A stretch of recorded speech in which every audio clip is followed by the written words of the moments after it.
नमस्कार दोस्तों, स्वागत है आपका अपने YouTube channel education classes Ramu में आपका स्वागत करता हूं। दोस्तों, आज की वीडियो हमारा KBS PRT से रिलेटेड। आपको पता होगा कि हम CDP प्रैक्टिस सेट कर रहे थे। उसमें हम आज हमारा 10वां प्रैक्टिस सेट होगा और इस 10वें प्रैक्टिस सेट में भी हम हर प्रैक्टिस सेट की तरह ही 30 प्रश्न कवर करने वाले हैं। तो अगर आप KBS PRT एग्ज़ाम की तैयारी करते होंगे तो आप इस वीडियो को ज़रूर देखिएगा। और साथ ही साथ ये हर एग्ज़ाम, जैसे आप super TET, UP TET, C TET, ये CDP का पोर्शन है जो कि पेडागॉजी सेक्शन KBS PRT के अकॉर्डिंग बनाया जा रहा है। तो ये हर एग्ज़ाम में भी काम आएगा। बाकी चीज़ें अगर पास में KBS एग्ज़ाम है तो उससे रिलेटेड ये काफ़ी महत्वपूर्ण आप लोगों के लिए है। वीडियो आपको पसंद आ रहा होगा तो चैनल को लाइक, शेयर, सब्सक्राइब आप ज़रूर करिएगा। तो चलिए दोस्त, सीधे चलते हैं अपने प्रश्नों पर। और प्रैक्टिस सेट 10वां का प्रश्न नंबर पहला है कि प्राथमिक विद्यालय का एक उद्देश्य है। क्या प्राथमिक विद्यालय का एक उद्देश्य होता है? ऑप्शन ए, शिक्षकों का सुधार करना। ऑप्शन बी, बालकों का सुधार करना। ऑप्शन सी, प्राथमिक पाठ्यक्रम का संशोधन करना। और डी है, प्राथमिक कक्षाओं की उपेक्षा करना। तो प्राथमिक विद्यालय का एक उद्देश्य होता है, वो कौन सा उद्देश्य है वो आपको इसमें से ढूंढ कर बताना है। तो इसका उत्तर जो होगा बी वाला ऑप्शन, बालकों का सुधार करना। क्योंकि प्राथमिक विद्यालय बालक पर ही डिपेंड होता है, उसी के फोकस के आधार पर ही वो प्राथमिक विद्यालय चलता है कि कैसे उस बालक के सर्वांगीण विकास किया जाता है, हर पक्षों का विकास, इसी को फोकस किया जाता है। बी वाला विकल्प पहला का सही हो जाएगा। प्रश्न नंबर दूसरा है कि सहपाठी शिक्षण के विषय में निम्न में से कौन सी अवधारणा अंतर्निहित है? प्रश्न को ध्यान से सुनिएगा। ऑप्शन ए है, शिक्षा में व्यक्तिवाद को समाप्त किया जाए। ऑप्शन बी, शिक्षा में प्रतिस्पर्धा को समाप्त किया जाए। और ऑप्शन सी है, सम रूपी समूह शिक्षण की प्रजातंत्र का मूल आधार है। और डी है, बालक अपने मित्र समूह से अधिक प्रभावित होते हैं। तो प्रश्न नंबर दूसरा का प्रश्न क्या कह रहा है ये समझिएगा कि सहपाठी शिक्षण के विषय में निम्न में से कौन सी अवधारणा अंतर्निहित है। इसके बारे में कौन सी अवधारणा कही गई है, तो वो हमारा विकल्प डी वाला मेन पॉइंट है कि बालक अपने मित्र समूह से अधिक प्रभावित होता है। उसी को तो सहपाठी अधिगम कहते हैं, मित्र समूह को ही। तो डी वाला विकल्प हमारा सही हो जाएगा। प्रश्न नंबर तीसरा है कि विद्यालय में पढ़ने वाले बालक में समायोजन का मुख्य आधार क्या है? ऑप्शन ए है, आवश्यकताओं का उपयुक्त समन्वय। ऑप्शन बी है, उत्कृष्ट सामाजिक दक्षता। सी है, उत्कृष्ट अनुकूलनशीलता। और डी है, व्यक्तिगत समायोजन। तो विद्यालय में पढ़ने वाले बालक में समायोजन का मुख्य आधार क्या होता है वो आपको बताना है। तो देखिए, उत्कृष्ट जो अनुकूलनशीलता होती है ना, वही समायोजन का मुख्य आधार होता है एक बालक का प्राथमिक विद्यालय में। तो सी वाला विकल्प इसका सही हो जाएगा प्रश्न नंबर तीसरा का। आगे चलते हैं प्रश्न नंबर चौथा पर। और यह करा कि समाजीकरण की प्रक्रिया के दौरान कोई बालक उन सभी सामाजिक मानकों का अनुसरण करता है जो, ऑप्शन ए है, उसके निकटतम होते हैं। ऑप्शन बी है, उसे निकट भविष्य में सुधार प्रदान करते हैं। ऑप्शन सी है, उसे संतुष्टि प्रदान करते हैं।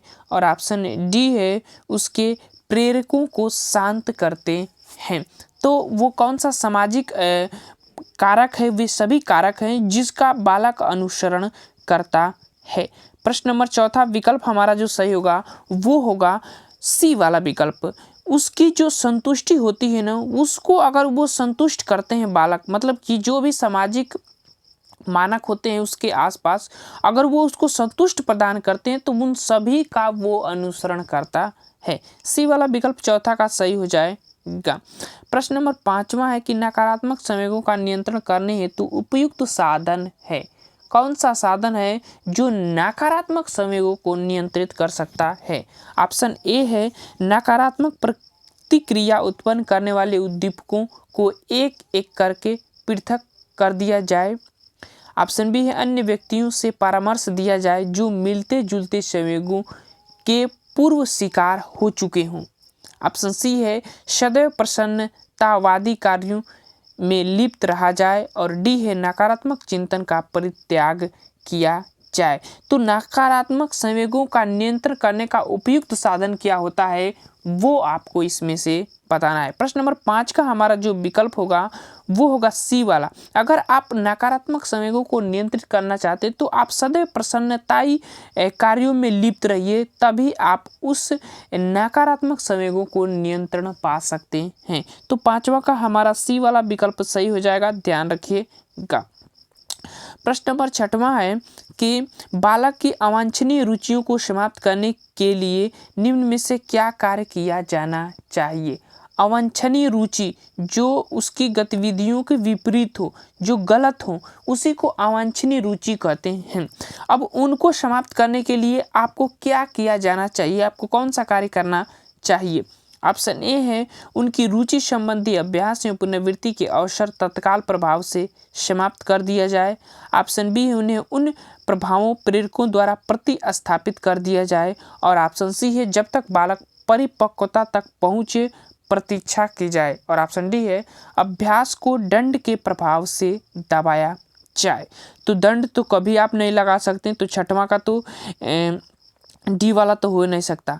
और प्रतीक्षा तो आपको करना ही नहीं है, क्योंकि हर समय आप उसको उपचारात्मक के रूप में देखना है। तो आप उनको क्या करें कि जब उनके अंदर अवांछनीय व्यवहार या रुचियाँ उत्पन्न हो रही है तो उनको समाप्त करने का एक मोस्ट तरीका होता है उन्हें अन्य प्रभावों प्रेरकों द्वारा प्रतिस्थापित कर दिया जाए, मतलब दूसरे क्षेत्र में उसको स्थापित कर दिया जाए। जैसे हमें गुस्सा आता है या किसी बालक को गुस्सा आता है किसी पे चीज, तो उस चीज को खेल जैसी प्रवृत्तियों के साथ जोड़ दिया जाए, प्रतिस्थापित कर दिया जाए, जिससे वो बालक का जो अवांछनीय रुचियां होती है ना वो धीरे धीरे समाप्त हो जाएंगी। बी वाला विकल्प इसका सही होगा। 6वां का मोस्ट इम्पोर्टेंट प्रश्न था। प्रश्न नंबर 7वां है कि बालक के बड़ा होने के साथ साथ उनमें रुचियां संबंधी प्रवृत्तियां, ऑप्शन ए है अनेक रूपों में विकसित होने लगती है। ऑप्शन बी है निश्चित रूप से विकसित होने लगती है। और ऑप्शन सी है सकारात्मक दृष्टि से सीमित हो जाती है किंतु उनमें गुणात्मक प्रवृत्ति दृष्टिगोचर होने लगते हैं। और डी है संख्यात्मक और गुणात्मक रूप से अपरिवर्तनीय बनी रहती है। कौन सा विकल्प 7वां का सही होगा वो आपको बताना है। तो वो हमारा विकल्प होगा कि निश्चित रूप से जो है विकसित होने लगती है उनमें, बालकों में जैसे जैसे वो बड़े होने लगते हैं तो उनके रुचियाँ संबंधी जो प्रवृत्तियाँ होती है ना वो धीरे धीरे जो है निश्चित होने लगती है, निश्चित ही विकसित होने लगती है। बी वाला विकल्प इसका सही हो जाएगा। प्रश्न नंबर 8 है कि प्रभावी संप्रेषणकर्ता के रूप में आप निम्न में से सबसे पहले किसका चयन करेंगे। प्रभावी संप्रेषणकर्ता के रूप में ध्यान रखिएगा। ऑप्शन ए उचित माध्यमों का, ऑप्शन बी है मूल्यांकन प्रक्रिया की योजना, ऑप्शन सी है संचारों के उद्देश्य निर्दिष्ट करना, और डी है संचार के लिए विभिन्न माध्यमों की पहचान करना। तो प्रभावी संप्रेषण के रूप में आप निम्न से सबसे पहले किसका चयन करेंगे वो आपको बताना है। प्रश्न नंबर 8वां का जो हमारा विकल्प होगा वो होगा डी वाला। 8वां का जो हमारा विकल्प होगा डी वाला। देखिए संचार के लिए विभिन्न माध्यमों की पहचान, ये तो नहीं, लेकिन उचित माध्यम ये बेस्ट ऑप्शन है। उचित माध्यमों की जो है आपको पहचान करनी है या चयन करनी है, आप कह सकते हैं। ये वाला विकल्प जो है सही हो जाएगा प्रभावी संप्रेषण के लिए, ध्यान रखिएगा। प्रश्न नंबर 9 है कि आपको छात्रों की ओर से सदैव ये शिकायत मिलती है कि आप कक्षा में पढ़ाते समय जल्दी बोलते हैं। इसका प्रमुख कारण हो सकता है। क्या कारण है कि आप जल्दी बोल सकते हैं? आपको इस ऑप्शन के अकॉर्डिंग उत्तर ढूंढना है। ऑप्शन ए है उपलब्ध समय कम है, ऑप्शन बी आप में आत्मविश्वास की कमी है, और ऑप्शन सी है बालक आदी हो गए हैं, और ऑप्शन डी है उपयुक्त में से कोई नहीं। तो प्रश्न नंबर 9 का जो हमारा विकल्प सही होगा वो होगा आप में आत्मविश्वास की कमी है, इसी वजह से आप किसी भी टॉपिक को, या आपको शिकायत आ रहा है कि आप कोई भी कक्षा में जल्दी जो है बोलते हैं, पढ़ाते हैं। इसकी वजह क्या है कि आप में उस टॉपिक के प्रति आत्मविश्वास जो है आप में कमी है, इसीलिए आप उस चीज़ को जल्दी या तेज़ी से पढ़ाते हैं। बी वाला विकल्प जो है 9 का सही हो जाएगा, ध्यान रखिएगा। प्रश्न नंबर 10 है कि किसी क्रिया को उत्तम अधिगम प्रविधि बनाने के लिए सदैव आवश्यक है। उत्तम अधिगम प्रविधि बनाने के लिए सदैव क्या आवश्यक है? ऑप्शन ए मानसिक व्यायाम, ऑप्शन बी है एकात्मक परीक्षण, ऑप्शन सी है एक वास्तविक शिक्षा के उद्देश्य, और डी है शिक्षक द्वारा संदर्भित अधिगम। तो किसी क्रिया को उत्तम अधिगम प्रविधि बनाने के लिए सदैव आवश्यक क्या होता है? तो वो होता है एक वास्तविक उसका उद्देश्य होना चाहिए। उस शिक्षा का क्या होना चाहिए? वास्तविक उद्देश्य होना चाहिए। सी वाला विकल्प जो है 10वां का सही हो जाएगा। प्रश्न नंबर 11 है कि एक बालक निम्न में से किसके द्वारा पाठ्य सामग्री को ठीक प्रकार सीख सकता है? किस प्रकार से? ऑप्शन ए है याद करके, ऑप्शन बी है सुनने के द्वारा, ऑप्शन सी है माता पिता द्वारा, और डी है स्वयं करके। तो एक बालक निम्न में से किसके द्वारा पाठ्य सामग्री को ठीक प्रकार से सीख सकता है? तो वो है स्वयं करके सीख सकता है। ये बेस्ट तरीका होता है। डी वाला विकल्प इसका सही हो जाएगा। प्रश्न नंबर 12 है कि आप छात्रों को किसी नई पुस्तक का अधिगम कराने हेतु निम्न में से प्राथमिक रूप से क्या प्रयोग करेंगे? क्या प्रयोग करेंगे? ऑप्शन ए है बालकों के स्तर का ज्ञान प्राप्त करेंगे, ऑप्शन बी है बालकों को नवीन उदाहरण देंगे, ऑप्शन सी है कक्षा कक्ष में नवीन प्रविधियों का प्रयोग करेंगे, और ऑप्शन डी है बालकों को सीखने के नियम बताएंगे। तो आप छात्रों को किसी नई पुस्तक का अधिगम कराने हेतु निम्न में से प्राथमिक रूप से आप क्या करेंगे? जो मूल रूप, जिसको हम प्राथमिक रूप बोल रहे हैं ना, उसी को मूल रूप भी बोलते हैं। तो आप मूल रूप से उस क्या करेंगे उस समय जब आप कोई नई पुस्तक का अधिगम करा रहे हैं तब। चलिए ऑप्शन आपके सामने है प्रश्न नंबर 12 का, और विकल्प जो हमारा सही होगा वो होगा बालकों के स्तर का ज्ञान प्राप्त करेंगे। ये सबसे बेस्ट तरीका होता है। पहले आपका कर्तव्य होगा, मूल रूप से कर्तव्य होगा, जब कोई नया पाठ या पुस्तक पढ़ा रहे हैं तो पहले उनके स्तर को जानेंगे कि वो कितना उस चीज़ के बारे में जानते हैं, तभी आप आगे की प्रक्रिया कर सकते हैं। ये वाला विकल्प इसका सही हो जाएगा, बेस्ट ऑप्शन था। प्रश्न नंबर 13 है कि शिक्षा के क्षेत्र में समाज तभी उन्नति कर सकता है जब बालिका शिक्षा को बालक शिक्षा से क्या करना चाहिए? कम महत्व दिया जाए, ऑप्शन बी है समान महत्व दिया जाए, और ऑप्शन सी है अधिक महत्व दिया जाए, और ऑप्शन डी है उपयुक्त में से कोई नहीं। कौन सा विकल्प सही होगा? तो वो होगा जो बालिका शिक्षा की व्यवस्था है वो बालक शिक्षा से अधिक महत्व दिया जाना चाहिए, तभी आप समाज में उन्नति कर सकते हैं। वर्तमान में यही चीज़ को फॉलो भी किया जाता है। बालिका शिक्षा मतलब महिलाओं को हर क्षेत्र में जो है उच्च कोटि का दर्जा इस समय और सम्मान मिल रहा है। वैसे तो देख रहे हैं तभी तो बहुत सी लड़कियां जो है काफ़ी यूपीएससी में भी अच्छे रिजल्ट आ रही हैं, और अभी एक एयरफोर्स में भी अच्छे रिजल्ट लेकर एक लड़की आई थी जो कि काफ़ी करंट का विषय बना हुआ था, जो कि मुस्लिम थी, पहली मुस्लिम थी जो पायलट बनी थी। प्रश्न नंबर 14 है कि बुनियादी शिक्षा का स्वरूप क्या है? ऑप्शन ए है आधारभूत शिक्षा, ऑप्शन बी है प्रौद्योगिकी शिक्षा, ऑप्शन सी है आनुषंगिक शिक्षा, और डी है शारीरिक शिक्षा। प्रश्न नंबर 14 का कौन सा विकल्प सही होगा? तो बुनियादी शिक्षा का स्वरूप जो होना चाहिए वो आधारभूत शिक्षा होनी चाहिए। ये वाला विकल्प इसका सही हो जाएगा। प्रश्न नंबर 15 है कि बालकों में वृद्धि एवं विकास के उद्देश्य से सर्वश्रेष्ठ शिक्षण किस स्तर पर किया जाना आवश्यक है? वृद्धि एवं विकास के उद्देश्य से ध्यान रखिएगा पॉइंट भी। ऑप्शन ए है स्नातक स्तर पर, ऑप्शन बी है हाई स्कूल स्तर पर, और ऑप्शन सी है माध्यमिक स्तर पर, और ऑप्शन डी है प्राथमिक स्तर पर। जब वृद्धि और विकास की बात करें तो प्राथमिक स्तर पर ही जाइएगा। डी वाला विकल्प सही हो जाएगा, मोस्ट इंपॉर्टेंट है। यहाँ देखिए ध्यान रखिए, अब वृद्धि और विकास की बात करें तो प्राथमिक स्तर पर शुरुआती स्टेज में बालकों पर काफ़ी ध्यान दिया जाता है। इस चीज़ पर, तभी तो खेल खेल में शिक्षा की बात होती है और वो चीज़ जो है काफ़ी महत्वपूर्ण होती है शिक्षा प्रदान करने में। तो डी वाला विकल्प सही हो जाएगा। इससे बच्चों का हर चीज़ मानसिक स्तर भी संतुलित बना रहेगा और सीखने की जो गति है वो भी काफ़ी अच्छे तरीके से बनी रहती है, उनकी रुचियाँ भी इसमें काफ़ी इच्छाजनक बना रहता है। प्रश्न नंबर 16 कि जो व्यक्ति शिक्षण व्यवसाय में प्रवेश का इच्छुक है उसके लिए सर्वोच्च अर्हता है। क्या सर्वोच्च अर्हता है उसके लिए अगर वो शिक्षण व्यवसाय में प्रवेश का इच्छुक है? तो ऑप्शन है उच्च बुद्धिलब्धि, ऑप्शन बी है सार्वजनिक संभाषण योग्यता, ऑप्शन सी है उच्चतम स्वास्थ्य और डी है उपयुक्त में से कोई नहीं। 16 का विकल्प कौन सा सही होगा? आप लोग तो मार दिए होंगे। इसका विकल्प जो सही होगा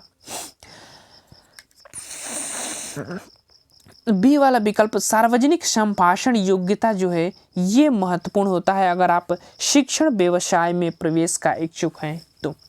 मेन चीज होता है शिक्षक का संप्रेषण कुशलता, अगर उसकी संप्रेषण कुशलता बेहतर है तो वो इस क्षेत्र में जो है सफलता प्राप्त कर सकता है, अन्यथा नहीं। तो यही चीज़ शिक्षण व्यवसाय में प्रवेश का इच्छुक अगर बच्चों को वो अपनी बातों में लुभा नहीं सकता है तब, जैसे देखिए एग्जाम्पल के रूप में खान सर को ही ले लीजिए, उनका पढ़ाने का तरीका और शिक्षकों का पढ़ाने का तरीका अलग होता है। तो वही चीज़ यहाँ पर है कि सार्वजनिक संभाषण योग्यता आपके अंदर होनी चाहिए अगर आप शिक्षण व्यवसाय में प्रवेश के इच्छुक हैं तो सर्वोच्च अर्हता के रूप में ये चीज़ आपके लिए महत्वपूर्ण है। प्रश्न नंबर 17 है कि छोटे बालकों के ज्ञानेंद्रियों को क्रियाशील व सक्षम बनाने हेतु क्या करना चाहिए? ऑप्शन ए है उसमें सक्षम सामग्री रखकर निरीक्षण करवाएंगे, ऑप्शन बी है उनसे वस्तुओं को उठाने रखने का कार्य कराएंगे, ऑप्शन सी है उन्हें क्रियाशील रखेंगे और डी है उनको कक्षा में शांत बैठने को कहेंगे। तो उनके ज्ञानेंद्रियों को क्रियाशील बनाने व सक्षम बनाने हेतु क्या जरूरी है? क्या जरूरी है? तो उनको क्रियाशील रखिए, हमेशा क्रियाशील रखिए। सी वाला विकल्प जो है इसका सही हो जाएगा। क्रियाशील रखिए अगर उनकी जो ज्ञानेंद्रियों को सक्षम बनाना है तब ध्यान रखिएगा, सी वाला विकल्प इसका सही हो जाएगा। प्रश्न नंबर 18 है कि यदि शिक्षक कक्षा में शिक्षण के समय कोई गंभीर त्रुटि कर जाता है तो उसे निम्न में से कार्य करना चाहिए। क्या करना चाहिए? ऑप्शन ए है वह अपनी त्रुटि को तुरंत स्वीकार कर ले, ऑप्शन बी वह उसे भुलाने का प्रयास करे, ऑप्शन सी त्रुटि करे और भूल जाए, ऑप्शन डी उसके प्रति अनजान बन जाए। क्या करना चाहिए? प्रश्न नंबर 18 मोस्ट ऑप्शन नंबर पहला सही हो जाएगा, वह अपनी त्रुटि को तुरंत स्वीकार कर लेना चाहिए क्योंकि गलतियां किससे होती है? इंसान से ही होती है। तो उसी लिए अपनी त्रुटि को वो स्वयं स्वीकार कर लेना चाहिए कि मैंने ये चीज़ गलत आपको बताया है या किया है। ये वाला विकल्प इसका सही हो जाएगा। प्रश्न नंबर 19 शिक्षा योजना में सर्वाधिक प्रभावी तत्व है। ऑप्शन है बालक पाठ्यपुस्तक संबंध, ऑप्शन बी बालक प्रधानाध्यापक संबंध, ऑप्शन सी समाज एवं समुदाय संबंध और ऑप्शन डी है शिक्षक बालक संबंध। तो शिक्षा योजना में सर्वाधिक प्रभावी तत्व क्या होता है? तो वो होता है शिक्षक और बालक का जो संबंध होता है वो काफ़ी महत्वपूर्ण होता है और सर्वाधिक प्रभावी होता है। डी वाला विकल्प जो है इसका सही हो जाना चाहिए। प्रश्न नंबर 20 है कि प्रेरणा बालकों में रुचि उत्पन्न करने की कला है, निम्न में से किसका कथन है? मोस्ट इंपोर्टेंट कथन ध्यान रखिएगा, प्रेरणा बालकों में रुचि उत्पन्न करने की कला है। किसने कहा था प्रश्न नंबर 20 का? तो वो है थॉमसन महोदय। पहला ऑप्शन ही हमारा सही हो जाएगा। ये बात थॉमसन जी ने कहा है, ध्यान रखिएगा कि प्रेरणा बालकों में रुचि उत्पन्न करने की कला है। प्रश्न नंबर 21 है कि शिक्षण प्रक्रिया के दौरान संवेग किस प्रकार महत्वपूर्ण भूमिका अदा करता है? संवेग किस प्रकार महत्वपूर्ण भूमिका अदा करता है? पॉइंट ध्यान रखिएगा, आपके केवीएसपीआरटी में संवेग टॉपिक दिया गया है तो ये चीज़ ध्यान रखिएगा। इससे रिलेटेड प्रश्न आ रहे हैं तो ये मत सोचिएगा कि आपके सिलेबस में नहीं दिया गया है। 60 नंबर का प्रश्न पूछा जाएगा और हर इस 60 नंबर को 4 पॉइंटों में बांटा गया है, 15, 15 और 15 नंबर के। तो उसी में से ये जो है टॉपिकें जो है सिलेबस दिए गए हैं, काफ़ी लेंथी सिलेबस आपका दिया गया है, प्रश्न भी ज़्यादा है तो सिलेबस अकॉर्डिंग सही है, प्रश्न के अकॉर्डिंग। तो संवेग टॉपिक आप में दिया गया है, ध्यान रखिएगा। ऑप्शन ए है शिक्षक बालकों के संवेगों को जागृत करके पाठ में उनकी रुचि उत्पन्न कर सकता है। ऑप्शन बी है बालकों के संवेगों का ज्ञान प्राप्त करके उपयुक्त पाठ्यक्रम के निर्माण में सफलता प्राप्त कर सकता है। और ऑप्शन सी है शिक्षक बालकों में वांछनीय संवेगों का विकास करके अपने शिक्षण को सफल बना सकता है। और प्रश्न नंबर 21 का डी वाला विकल्प है कि उपयुक्त सभी। तो शिक्षण प्रक्रिया के दौरान संवेग किस प्रकार का महत्वपूर्ण भूमिका अदा करते हैं, किस प्रकार का करते हैं, ये सभी वाला विकल्प सही हो जाएगा। उनके संवेगों को जागृत करके पाठ्यक्रम में आप रुचि ला सकते हैं, ठीक, और उनके संवेगों का ज्ञान प्राप्त करके आप जो पाठ्यक्रम निर्माण है उसमें भी सफलता प्राप्त कर सकते हैं। तो ये तीनों विकल्प इसका सही हो जाएगा, डी वाला विकल्प 21 का सही हो जाएगा। प्रश्न नंबर 22 है कि यदि शिक्षण के दौरान बालक को कुछ भी याद नहीं हुआ या सीखा नहीं तो यह कहा जाएगा, क्या कहा जाएगा, पढ़ा नहीं। ऑप्शन ए है पढ़ा नहीं गया, ऑप्शन बी है याद नहीं किया गया, ऑप्शन सी है शिक्षण नहीं हुआ और ऑप्शन डी है परीक्षा नहीं ली गई। कौन सा विकल्प सही होगा वो आपको बताना है प्रश्न नंबर 22 का, और मोस्ट इम्पोर्टेंट प्रश्न है। और एनसीएफ 2005 भी इसी पॉइंट को भी लिखा हुआ है कि शिक्षण प्रक्रिया जो है फेल हो गई है, शिक्षण ही नहीं हुआ है। सी वाला विकल्प जो है 22 का सही हो जाएगा। अगर बच्चा कुछ नहीं सीखा तब ये स्थिति बात होती है कि शिक्षण प्रक्रिया ही फेल है या शिक्षण ही नहीं हुआ है। सी वाला विकल्प सही हो जाएगा। इसी तरह हूबहू एनसीईआरटी में लिखा हुआ है तो ये पॉइंट ध्यान रखिएगा। प्रश्न नंबर 23 है यदि बालकों के एक समूह में कुछ मंदबुद्धि और कुछ प्रतिभाशाली छात्र है तो शिक्षा के लिए क्या बेहतर होगा। ऑप्शन ए है शिक्षण के स्तर को नीचे रखा ताकि प्रत्येक बालक समझ सकें। ऑप्शन बी है शिक्षण के स्तर को मध्यम रखना ताकि प्रतिभाशाली बालकों को अधिक नीरस न लगे। और ऑप्शन सी है मंदबुद्धि छात्रों के लिए अतिरिक्त शिक्षण का प्रावधान करना। और डी है बी एंड सी। कौन सा विकल्प प्रश्न नंबर 23 का सही होगा वो आपको बताना है। तो 23 का जो विकल्प सही होगा वो हमारा डी वाला विकल्प, बी और सी वाला विकल्प जो है सही हो जाएगा।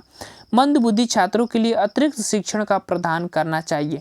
अतिरिक्त शिक्षण का प्रदान ये तो निगेटिव सेंस को प्रदर्शित करता है, लेकिन ये करना पड़ता है, मजबूरी हो जाती है, इसीलिए हम डी वाले सेशन के ही साथ जाएंगे। और शिक्षण के स्तर को नीचे रखना ताकि प्रत्येक बालक समझ सकें, ये अब इतना भी नीचे आप न रखिए जिससे कि प्रतिभाशाली बालकों के लिए नीरस लगने लगा। तो इसीलिए चीज़ है बी वाला और सी वाला विकल्प इसका सही हो जाएगा, ध्यान रखिएगा। इसी विकल्प को भी उत्तर माना गया है, तो डी वाला विकल्प ही आप मारिएगा अगर ये प्रश्न ऐसे मिलें तो। प्रश्न नंबर 24 है कि आपके स्कूल में एक ऐसा बालक भर्ती होता है जो सांस्कृतिक दृष्टि से पिछड़े वातावरण से है, आपकी क्या दृष्टिकोण होगा उसके प्रति, आपको विकल्प के अकॉर्डिंग बताना है। ऑप्शन है उसे ऐसे कक्षा में रखेंगे जिसे सांस्कृतिक दृष्टि से पिछड़े परिवेश वाले अन्य बालक हैं।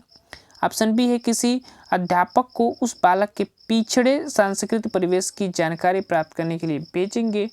ऑप्शन सी है उसे सामान्य कक्षा में रखेंगे किंतु उसके लिए विशेष शिक्षण का प्रावधान करेंगे। और डी है उसे किसी व्यावसायिक शिक्षण में जाने की सलाह देंगे।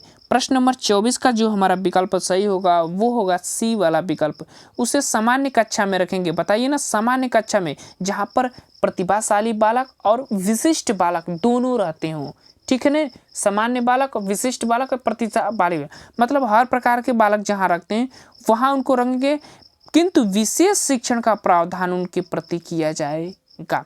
ये सही ऑप्शन है, सी वाला विकल्प इसका सही हो जाएगा। प्रश्न नंबर 25 है कि यदि किसी छोटे बालक में अपने आसपास बैठने वाले अन्य बच्चों की छोटी छोटी चीज़ें चुराने की आदत है, होता है ये तो अक्सर मैंने भी देखा है, आप भी देखे होंगे। तो शिक्षक के रूप में आप इस संबंध में सबसे पहले क्या उपाय करेंगे? क्या उपाय करेंगे? आपका कर्तव्य क्या होगा? ऑप्शन ए उन बालकों को डांटेंगे और यदि न माने तो पिटाई करेंगे। ऑप्शन बी है उन बालकों की आचरण पुस्तिका में उसकी इस आदत का उल्लेख करेंगे। ऑप्शन सी है इस बात की ओर ध्यान नहीं देंगे। और डी है यह जानने की कोशिश करेंगे कि बालक की इस आदत का क्या कारण है और तत्पश्चात दोनों मिलकर आदत छुड़ाने की कोशिश करेंगे। अब इसका ऑप्शन जो सही होगा वो होगा डी वाला विकल्प, क्योंकि यही पढ़ने में ही मिल रहा है इसका। पहले उसके निदान करेंगे, निदान का मतलब कारण जानेंगे कि क्यों वो चोरी कर रहा है। उसके बाद वो शिक्षक और बालक मिलकर उस प्रयास को, उस आदत को दूर करने का प्रयास करेंगे।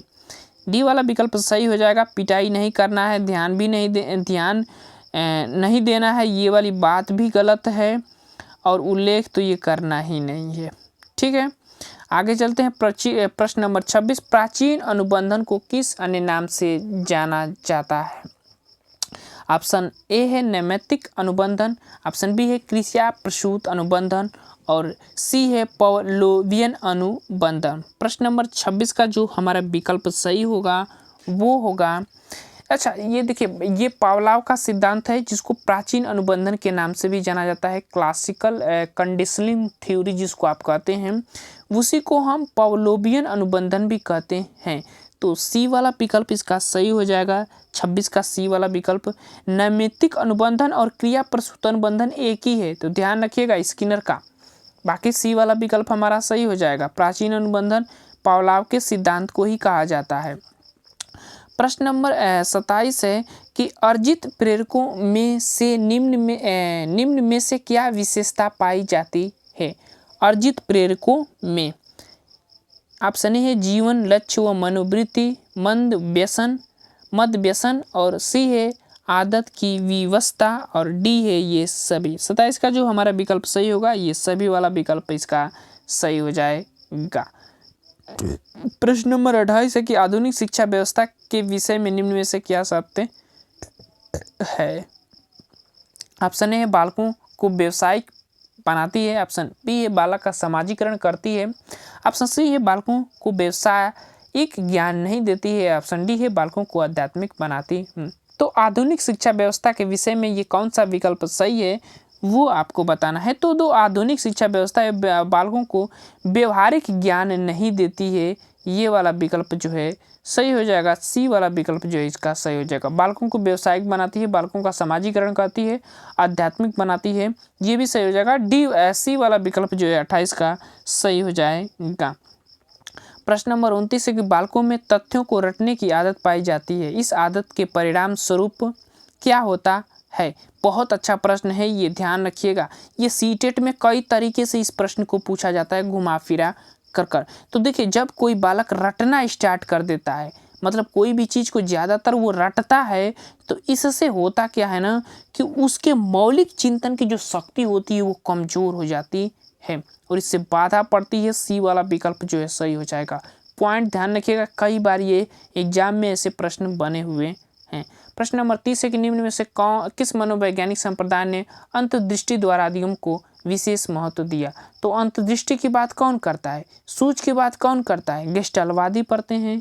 बी वाला विकल्प इसका सही हो जाएगा। तो ये थे 30 प्रश्न हमारे प्रैक्टिस सेट 10 के, जो कि मैंने आपको करा दिया। वीडियो आपको कैसा लगे जरूर बताइएगा कमेंट बॉक्स में, और जल्द ही हम CDP का अगला प्रैक्टिस सेट लेकर आएंगे। तो चलिए दोस्त, वीडियो को समाप्त करते हैं। Thank you for watching this video.